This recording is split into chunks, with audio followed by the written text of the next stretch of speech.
আপনাদের কাছে একটা অনুরোধ থাকবে, আপনারা যাচাই বাছাই করে যেখানে যেখানে ত্রাণ পেয়েছে সেখানে দেবার দরকার নেই, যেখানে পাই না এখনো পর্যন্ত ওই জায়গায় যে কোনো প্রকার চেষ্টা করবেন, আর নৌকার চেষ্টা করবেন, নৌকা নিবার চেষ্টা করবেন, নৌকা দিয়ে আপনারা যাইতে পারবেন। তবে এখন পানি কমছে। আর দর্শক আসসালামু আলাইকুম, আমি ইতিমধ্যে আছি 22 বুস্তামি থানা অন্তর্গত শেরশাহ বাংলা বাজারের মোড়ে। 22 বুস্তামি থানা বিএনপির অঙ্গ সহযোগী সংগঠনের পক্ষ থেকে এবং এলাকাবাসীর পক্ষ থেকে আমাদের ফটিকছড়ি যে ভারতীয় পানির কারণে আজকে সারা বাংলাদেশের মানুষ কষ্ট পাচ্ছে, সেখানে ত্রাণ নিবার জন্য বিশেষ করে আমাদের 22 বুস্তামি থানার বিএনপির অঙ্গ সহযোগী সংগঠনের নেতারা এই মুহূর্তে এখানে প্রস্তুত। একটু পরে তারা রওনা হবে ফটিকছড়ির উদ্দেশ্যে। যাদের ঘর বাড়ি ডুবে গিয়েছে, যাদের বিশেষ করে বেশি ক্ষতি হয়েছে, তাদেরকে তারা ত্রাণগুলো দিবে। তো আমি এখন কথা বলবো যারা আজকে ত্রাণ নিয়ে যাচ্ছে তাদের। বিসমিল্লাহির রহমানির রহিম। বাংলাদেশ জাতীয়তাবাদী দল 2 নং জালালাবাদ ওয়ার্ড বিএনপি ও অঙ্গ সংগঠন এবং 22 বুস্তামি থানা, আমাদের দেশনেত্রী বেগম খালেদা জিয়া এবং ভারপ্রাপ্ত চেয়ারম্যান জনাব তারেক রহমানের নির্দেশে সারা বাংলাদেশে বিএনপি নেতাকর্মীদেরকে নির্দেশ দিয়েছে বন্যা দুর্গত এলাকায় ত্রাণ সামগ্রী যার যার অবস্থান থেকে দেওয়ার জন্য। তাই আমরা বাংলাদেশ জাতীয়তাবাদী দল 2 নং জালালাবাদ ওয়ার্ড বিএনপি ও অঙ্গ সংগঠন 22 বুস্তামি থানার পক্ষ থেকে আমরা ত্রাণ সামগ্রী নিয়ে ফটিকছড়ির উদ্দেশ্যে রওনা দিচ্ছি। আপনারা সবাই আমাদের জন্য দোয়া করবেন এবং এখানে অনেকেই আমাদের দলের নেতাকর্মীরা উপস্থিত আছেন, অঙ্গ সংগঠন সহযোগী সংগঠনের অনেক নেতাকর্মীরা আছেন।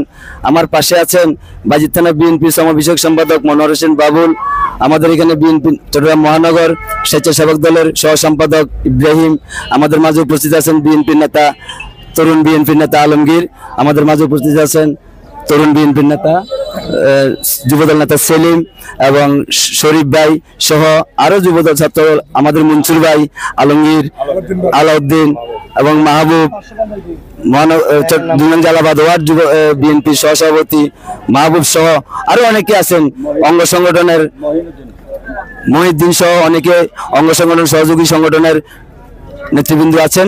আপনারা দোয়া করবেন আমরা যেন জাতীয়তাবাদী দলের পক্ষ থেকে ত্রাণ সামগ্রী নিয়ে আমরা যে উদ্দেশ্যে রওনা দিছি আমরা যেন সফল হতে পারি। আমাদের এই ত্রাণ নিয়ে যারা যাচ্ছেন তাদের জন্য সবাই দোয়া করবেন, তারা যেন সুস্থভাবে এবং ত্রাণ দিয়ে যেন আবার আসতে পারে এবং তাদের জন্য সবাই দোয়া করিবেন। আমাদের একজন ভাই ছাত্র নেতা ত্রাণ দিতে গিয়ে ভেসে চলে গিয়েছে, আমরা তার জন্য শোকাহত এবং তার পরিবার বর্গের প্রতি আমরা মর্মাহত এবং আল্লাহ যেন তাকে ব্যস্ত নসিব করে এই আশা আমি রাখি। পাশাপাশি আমার নেতা 22 বুস্তামি থানা বিএনপি সভাপতি জনাব আব্দুল্লাহ হারুনের নির্দেশে আমরা এই সামগ্রী বিতরণ করার জন্য ফটিকছড়ির উদ্দেশ্যে রওনা দিচ্ছি। আল্লাহ হাফেজ। আসসালামু আলাইকুম, কেমন আছেন ভাই আপনি? আলহামদুলিল্লাহ।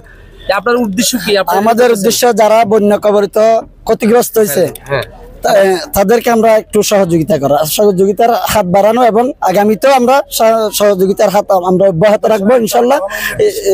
আমাদের দেশ নায়ক তারেক রহমানের নির্দেশে আমরা এই উদ্যোগটা আমরা নিয়েছি। গতকাল রাত্রেও আমরা দিয়ে আসছি এবং আমাদের আজকে দুপুরে ফরহাদাবাদ স্কুলের দুপুরের খানার দুপুরে খাওয়া দাওয়ার একটা ব্যবস্থাপনা এখন আগামীতে করবো এবং এখনো আমরা এই মুহূর্তে যাওয়ার জন্য আমরা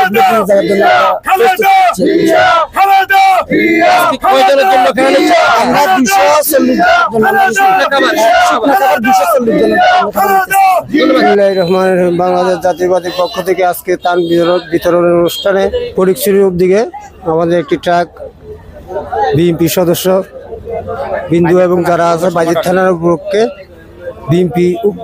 বিএনপির প্রধান উপলক্ষে থেকে আজকে ত্রাণ যেতেছে। সকল বিএনপি সদস্য কর্মী যারা আছে সকলে এইভাবে সাধারণ মানুষের প্রতি এগিয়ে আসবেন এবং সন্ত্রাস বিরোধীর প্রতি সবাই ঐক্যবদ্ধ থাকবেন, যেহেতু কোনো এলাকায় সন্ত্রাস বিরোধী করতে না পারে। সকল বিএনপি নেতাকর্মী শান্তি শৃঙ্খলাভাবে আইন দায়িত্ব পালন করবেন। যে কোনো জায়গায় দেখবেন চাঁদাবাদী, সন্ত্রাস এবং মোস্তানি, এখানে এদেরকে ধরি পুলিশের হাতে সহায়তা করবেন। আসসালামু আলাইকুম। বাংলাদেশ জিন্দাবাদ। বিসমিল্লাহির রহমানির রহিম। আসসালামু আলাইকুম রাহমাতুল্লাহি ওয়া বারাকাতুহু। আজকে দেশ নায়ক তারেক রহমানের নির্দেশে আমরা আমাদের 22 থানার পক্ষ থেকে এই কিছু শুকনা খাবারে আয়োজন করছি বন্যা ক্ষতিগ্রস্ত মানুষের পাশে দাঁড়ানোর জন্য।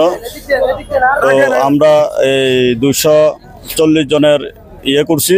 ভবিষ্যতে আল্লাহর রহমতে এই ত্রাণের অব্যাহত থাকবে। আচ্ছা, এখানে আমি একটু বলি, আমি কালকে সারা দিন ওখানে ছিলাম, ফটিকছড়িতে ছিলাম। ফটিকছড়িতে আমি দেখেছি প্রচুর পরিমাণ ত্রাণ যাচ্ছে, কিন্তু যারা প্রকৃত ক্ষতি হয়েছে তারা ত্রাণ পাচ্ছে না। আপনাদের কাছে একটা অনুরোধ থাকবে, আপনারা যাচাই বাছাই করে যেখানে যেখানে ত্রাণ পেয়েছে সেখানে দেওয়ার দরকার নেই। যেখানে পাই না এখনো পর্যন্ত ওই জায়গায় যে কোনো প্রকার চেষ্টা করবেন, আর নৌকার চেষ্টা করবেন, নৌকা নিবার চেষ্টা করবেন। নৌকা দিয়ে আপনারা যাইতে পারবেন। তবে এখন পানি কমছে। হ্যাঁ, আর কথা বলে কেউ আছে? ইনশাল্লাহ আমরা চেষ্টা করব যে যারা ক্ষতিগ্রস্ত বেশি হয়েছে তাদের অনুযায়ী পৌঁছায় দেওয়ার জন্য। ঠিক আছে, ধন্যবাদ। এখন এখানে আপনারা প্রায় 250 পোল্টা নিচ্ছেন, 240 পোল্টা নিচ্ছেন। এগুলো আজকে কয়টা বাজে যাবে এখান থেকে? আমরা একটু পরে কিছুক্ষণের মধ্যে আমরা রওনা হব, আধা ঘন্টা করে রওনা হবেন। আর দর্শক দেখুন, এটা হলো যে বাংলা বাজারের মোড়। আমি আবারও বলি, আসলে এগুলো বলতে হয়।